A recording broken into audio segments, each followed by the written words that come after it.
when I was growing up. My grandfather had a 14th century timber frame bakery in the Midlands.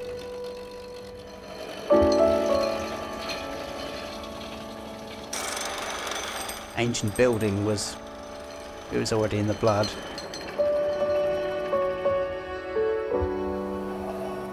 The finish that you get with the hand tools, particularly the crude ones, you just don't get that anymore. It's like the pieces are alive and they're very individual. Stephen is making a large amount of historical furniture for the recreated spaces inside the castle keep. Thrones, beds, chests, chairs, everything that you need to kit out a royal palace in the early 12th century. All of this furniture will be going into the King's Chamber or the Great Chamber. And this was a very important space within the castle. There's often references to the king doing the business of the court while in bed. So actually the great bed of state is an important feature of local and national government.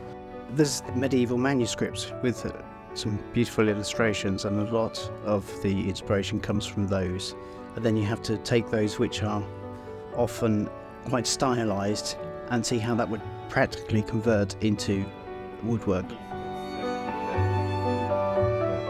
900 years ago, everything would have been done by hand, so they would have used axes to get it down to, say for instance, a board. In our modern age, we use modern machinery to do the bulk of the work, ready for turning and carving. Everything's hand-carved.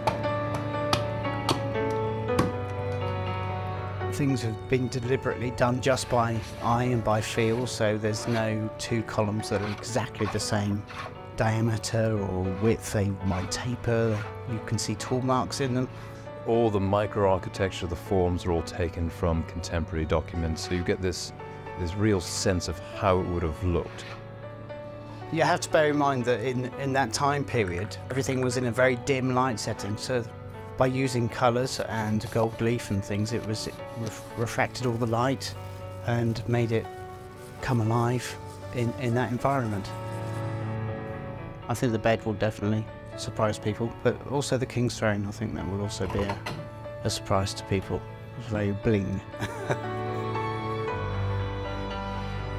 What's really unusual about this project is that people are going to be allowed to sit in the chairs and interact with the furniture. You have this chance to walk into the space. That is a tactile experience.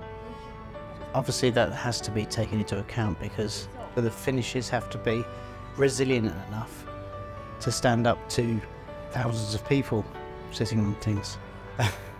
By enabling visitors to sit on the thrones, to touch and feel the craftsmanship in the furniture, they get a much better sense of what life would have been like then. We're so used to, in this day and age, everything being completely symmetrical and perfect. And back in that day, everything was completely different. Everything was much more alive and visceral. It's really rather exciting to have a chance to bring that to the public.